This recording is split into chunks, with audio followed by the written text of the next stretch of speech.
कृष्ण ने राधा से विवाह क्यों नहीं किया?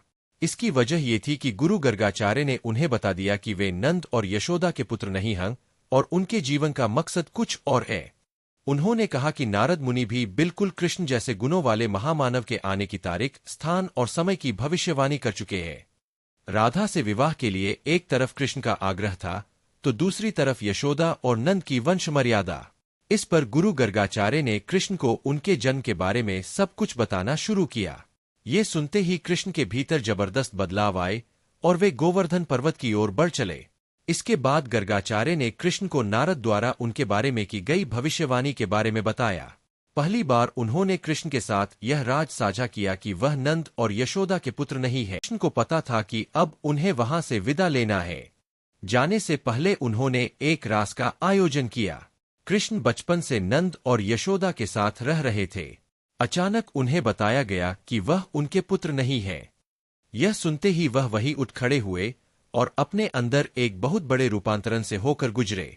अचानक कृष्ण को महसूस हुआ कि हमेशा से कुछ ऐसा था जो उन्हें अंदर ही अंदर झकझोरता था, लेकिन वह इन उत्तेजक भावों को दिमाग से निकाल देते थे और जीवन के साथ आगे बढ़ जाते थे। जैसे ही गर्गाचार्य ने यह राज कृष्ण को बताया, उनके भीतर न जाने कैसे कैसे भाव आने लगे। उन्होंने गुरु से विनती की, कृपया मुझे कुछ और बताइए। गर्गाचार्य कहने लगे, नारद ने तुम्हें पूरी तरह पहचान लिया है। तुमने सभी गुणों को दिखा दिया है। तुम्हारे जो लक्षण हैं वे सब इस ओर इशारा करते हैं कि तुम ही वह मनुष्य हो जिसके बारे में बहुत से ऋषि मुनि बात करते रहे हैं। नारद ने हर चीज की तारीख, समय और स्थान तय कर दिया था और तुम उन सब पर खरे उतरे हो। कृष्ण अपने आसपास के लोगों और समाज के लिए पूरी तरह समर्पित थे। राधे और गांव के लोगों के प्रति उनके मन में गहरा लगाव और प्रेम था, लेकिन जैसे ही उनके सामने यह राज आया कि उनका वहां से संबंध नहीं है, वह किसी और के पुत्र है, उनका जन्म कुछ और करने के लिए हुआ है, तो उनके भीतर सब कुछ बदल गया। ये सब बातें उनके भीतर इतने जबरदस्त तरीके से समाई कि वह चुपचाप उठे और धीमे कदमों से गोवर्धन पर्वत की ओर चल पड़े।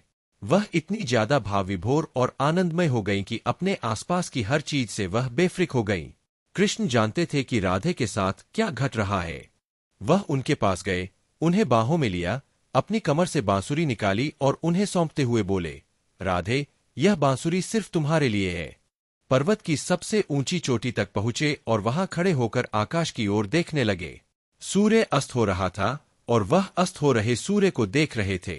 अचानक उन्हें ऐसा लगा जैसे एक जबरदस्त शक्ति उनके भीतर समा रही है। यही उनके अंदर ज्ञानोदय हुआ और उस पल में उन्हें अपना असली मकसद याद आ गया। वह कई घंटों तक वहीं खड़े रहे और अपने भीतर हो रहे रूपांतरण और तमाम अनुभवों को देखते और महसूस करते रहे। वह जब पर्वत से उतरकर नीचे आए तो पूरी तरह से बदल चुके थे।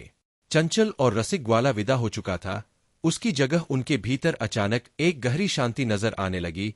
गरिमा और चैतन्य का एक नया भाव दिखने लगा। जब वह नीचे आए तो अचानक वे सभी लोग उनके सामने नतमस्तक हो गए, जो कल तक उनके साथ खेलते और नृत्य करते थे। उन्होंने कुछ नहीं किया था। वह बस पर्वत पर गए, वहां कुछ घंटों के लिए खड़े रहे और फिर नीचे आ गए।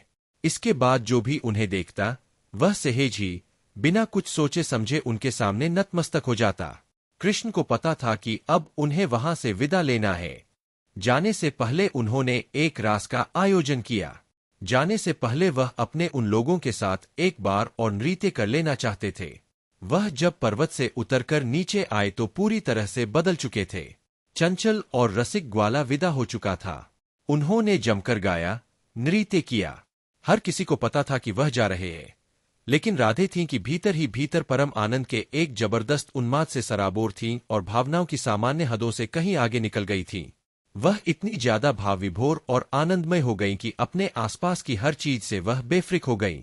कृष्ण जानते थे कि राधे के साथ क्या घट रहा है। वह उनके पास गए, उन्हें बाहों में लिया, अपनी कमर से बांसुरी निकाली और उन्हें सौंपते हुए बोले, राधे, यह बांसुरी सिर्फ तुम्हारे लिए है। अब मैं बांसुरी को कभी हाथ नहीं लगाऊंगा। इतना कहकर वह चले गए। इसके बाद उन्होंने कभी बांसुरी नहीं बजाई। उस दिन के बाद से राधे ने कृष्ण की तरह बांसुरी बजानी शुरू कर दी। कृष्णा राधा ने क्यों नहीं की शादी, यहां जाने ये बड़ी वजह। कृष्णा राधा के प्रेम की कथा कौन नहीं जानता है। उनके प्रेम के बारे में पूरी दुनिया जानती है, पर क्या आपको पता है कि दोनों ने शादी क्यों नहीं रचाई है? आज हम आपको दोनों की शादी न होने की वजह के बारे में बताने जा रहे हैं। कृष्ण और राधा के प्रेम के बारे में कौन नहीं जानता है? इनके प्रेम के किस्से तो विदेशों तक में भी प्रचलित है। यही वजह है कि वृंदावन में हिंदुओं से ज्यादा विदेशी भगवान श्री कृष्ण की भक्ति में लीन नजर आते हैं। ये ऐसे प्यार की कहानी है जो अधूरा रह गया, पर इस प्यार को लेकर कई सारे सवाल है जो आज भी लोगों के मन में उठते हैं। सबसे बड़ा सवाल तो यही है कि कृष्ण ने आखिर राधा से शादी क्यों नहीं रचाई? वे राधा के लिए जान दे सकते थे तो उनसे शादी क्यों नहीं की? आज हम आपको इसी सवाल का सटीक जवाब देंगे। कृष्ण ऐसे मिले राधा से। भगवान कृष्ण 4-5 साल के रहे होंगे। वे अपने पिता के साथ गाय चराने खेतों में जाया करते थे। एक दिन अचानक तेज बारिश हुई और कृष्ण भगवान ने रोना शुरू कर दिया। कृष्ण जी रोने लगे तो उनके पिता ने उन्हें चुप कराने के लिए गले लगा लिया था। कृष्ण के पिता परेशान हो गए कि उन्हें इस मौसम में अपनी गायों के साथ साथ कृष्ण का भी ध्यान देना होगा। सामने से एक सुंदर कन्या आते हुए दिखी। तब कृष्ण जी के पिता का मन शांति से भर गया और उन्होंने उस कन्या को कृष्ण की देखभाल करने के लिए कहा। उस कन्या ने भी नहीं कहा, वह फट से कृष्ण की देखभाल करने के लिए राजी हो गई। उस लड़की को एक दिन अकेला देखकर कृष्ण भगवान युवक बन उसके सामने प्रकट हुए। बता दे कि वह कृष्ण जी की प्रेमिका राधा थी। इस तरह दोनों की पहली मुलाकात हुई। कभी अलग नहीं हुए कृष्ण और राधा। माना जाता है कि कृष्ण और राधा की भले ही कभी शादी न हुई हो, पर वे दोनों कभी अलग नहीं हुए। उनके बीच का प्रेम कभी शारीरिक नहीं था। यही वजह है कि उनका प्रेम आज भी अमर है।